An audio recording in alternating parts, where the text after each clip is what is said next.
Bharatiya Janata party Andhra Pradesh के प्रदेशाध्यक्ष और तेलंगाना निर्माण के लिए पिछले 3 दिन से यहाँ भूख हड़ताल पर बैठे मेरे स्नेही भाई किशन रेड्डी गारू, पूर्व में केंद्रीय मंत्री रहे विद्यासागर राव गारू, बंडारू दत्तात्रेय गारू, नरसिम्हा राव जी को हराकर संसद में पहुंचे तेलंगाना के पूर्व सांसद जंगारेड्डी गारू,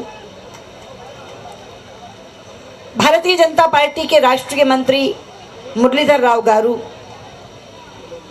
हमारे बीच विशेष रूप से उपस्थित हुए मेरठ के सांसद श्री राजेंद्र अग्रवाल जी, मंच पर आसीन मेरी पार्टी के सभी वरिष्ठ साथीगण और तेलंगाना के निर्माण के यज्ञ में अपनी आहुति देने आए भारतीय जनता पार्टी के हजारों हजार भाइयों और बहनों,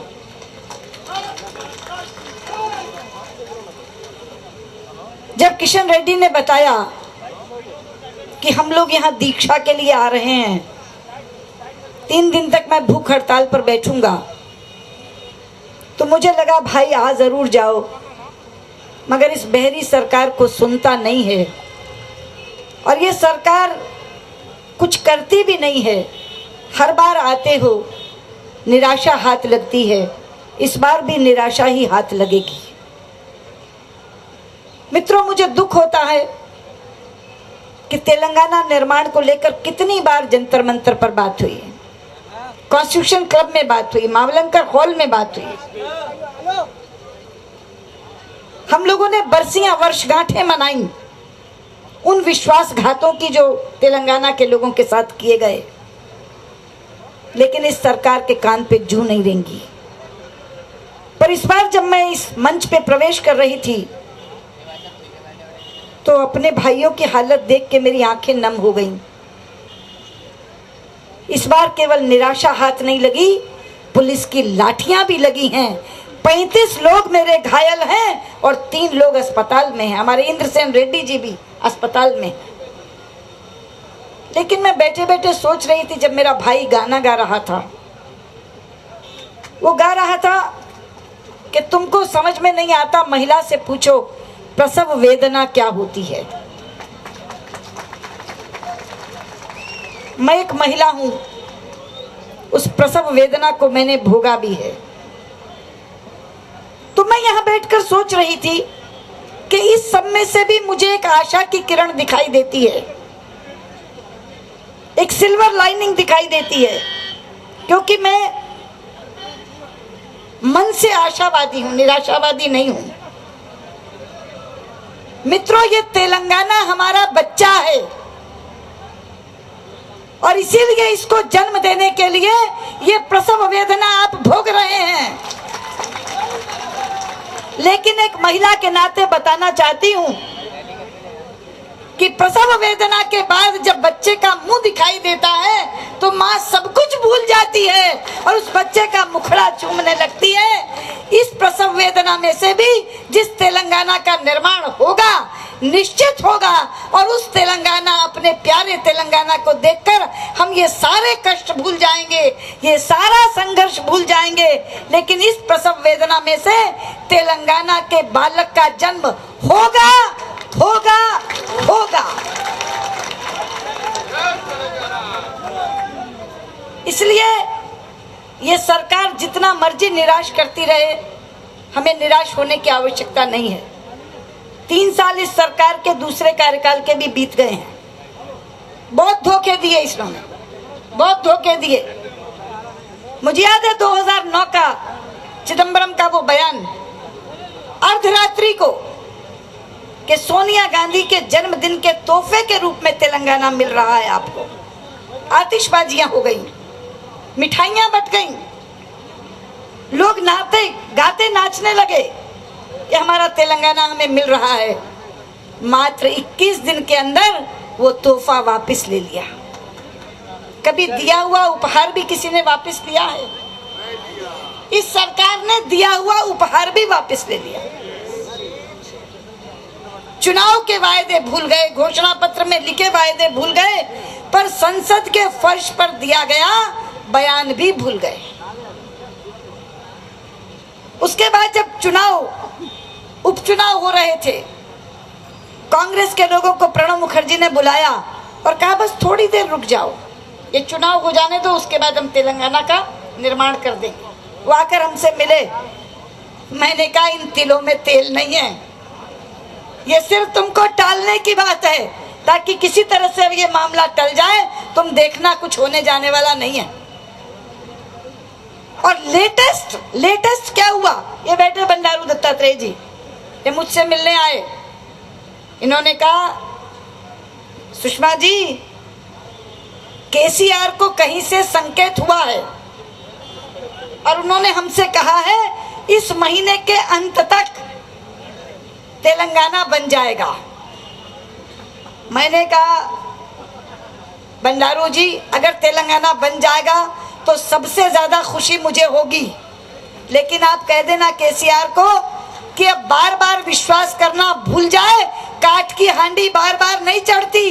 कितनी बार उन्होंने केसीआर को कहा हम तेलंगाना बना देंगे, इस महीने का अंत नहीं, अगले महीने का अंत और उससे अगले महीने का अंत और उससे अगले महीने का अंत भी हो जाएगा, तेलंगाना नहीं बनेगा। और जाके केसीआर और तेलंगाना के लोगों को कह देना तेलंगाना तब बनेगा जब इस सरकार का अंत होगा। तो दिसंबर के अंत में, सितंबर के अंत में, अक्टूबर के अंत में तेलंगाना नहीं बनेगा मित्रों। तेलंगाना के लिए भारतीय जनता पार्टी कटिबद्ध है। संसद के भीतर और संसद के बाहर, तेलंगाना की जमीन पर जाकर और दिल्ली के ऊपर सरजमी पर खड़े होकर हमने ये प्रतिबद्धता झलकाई है कि जब भारतीय जनता पार्टी का शासन आएगा तो पहले 3 महीने में हम तेलंगाना का निर्माण करेंगे। और ये बात मैं केवल भारतीय जनता पार्टी के लोगों से नहीं कह रही, जॉइंट एक्शन कमेटी की साथ मेरी 3-3, 4-4 मीटिंग्स हुई हैं। हर मीटिंग में मैंने उन्हें ये कहा कि इनके धोखे में मत आओ, इन पर भरोसा करना छोड़ दो। और मैंने उनसे कहा था कि अगर तेलंगाना बनेगा तो भारतीय जनता पार्टी के समर्थन से बनेगा या भारतीय जनता पार्टी के द्वारा बनेगा। अब मैं कह रही हूं कि इनके द्वारा बनेगा ही नहीं, तेलंगाना तभी बनेगा जब इस सरकार का अंत होगा और भारतीय जनता पार्टी का शासन आएगा।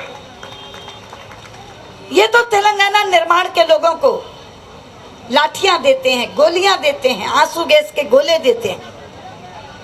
याद है आपको जिस समय तेलंगाना में सब कुछ ठप था, दुकानें बंद, फैक्ट्रियां बंद, दफ्तर बंद, स्कूल बंद, कॉलेज बंद और सब सड़क पर थे। छात्र सड़क पर थे, कर्मचारी सड़क पर थे, व्यापारी सड़क पर थे, उद्योगपति सड़क पर थे, मजदूर सड़क पर थे। सर्वजन हड़ताल हुई थी। उस समय मैंने संसद में खड़े होकर कहा था कि अध्यक्ष जी, तेलंगाना में सब कुछ बंद है, अगर चल रहा है तो केवल लाठियां चल रही हैं, गोलियां चल रही हैं, आंसू गैस के गोले चल रहे हैं और ऐसे में ये संसद भी हमें बंद करनी होगी। और उस दिन हमने संसद बंद की थी, लेकिन मुझे नहीं मालूम था कि वो लाठियों की बरसात यहाँ तक भी आ जाएगी और मेरे लोग जो यहाँ आए हैं उनको लाठियों से मार मार के घायल किया जाएगा। लेकिन मित्रों, जहाँ तक तेलंगाना का सवाल है, मुझे उस इतिहास में जाने की आज जरूरत नहीं है, क्योंकि मैंने तेलंगाना के इतिहास को 1 बार 2 बार नहीं 20 बार गाया है। ये महिमामय इतिहास है, ये संघर्षशील इतिहास है। आपने जो कुछ पाया है वो संघर्ष से पाया है और आप अपना संघर्ष जिले जिले, ब्लॉक ब्लॉक, तहसील तहसील पर भी करते हैं, प्रदेश के हैदराबाद में भी करते हैं और फिर आकर दिल्ली देश की राजधानी में भी करते हैं। आज फिर आप अपना स्वर गुंजाने के लिए यहाँ आए हैं। संसद की कार्रवाई इन दिनों बाधित हो रही है क्योंकि एक बहुत बड़ा घोटाला, कोयला ब्लॉक आवंटन घोटाला हुआ है। वरना इस समय जब आप यहाँ आए हुए होते, अगर संसद चल रही होती तो आपके स्वर में स्वर मिलाकर संसद के अंदर भी मैं वही बात कहती जो आज यहाँ कह रही हूँ। लेकिन आपको फिर कहना चाहती हूँ, केवल अपनी ओर से नहीं, भारतीय जनता पार्टी के समूचे नेतृत्व की ओर से आपको ये आश्वासन देना चाहती हूँ, अब ज्यादा देर नहीं, हो सकता है देश में मध्यावधि चुनाव ही हो जाएं। अगर मध्यावधि हो गए तो पहले मिल जाएगा, और अगर मध्यावधि नहीं हुए तो भी 2014 में जब इस सरकार का अंत होगा और एनडीए का शासन आएगा तो 3 महीने के अंदर आपको तेलंगाना मिल जाएगा। इस प्रसव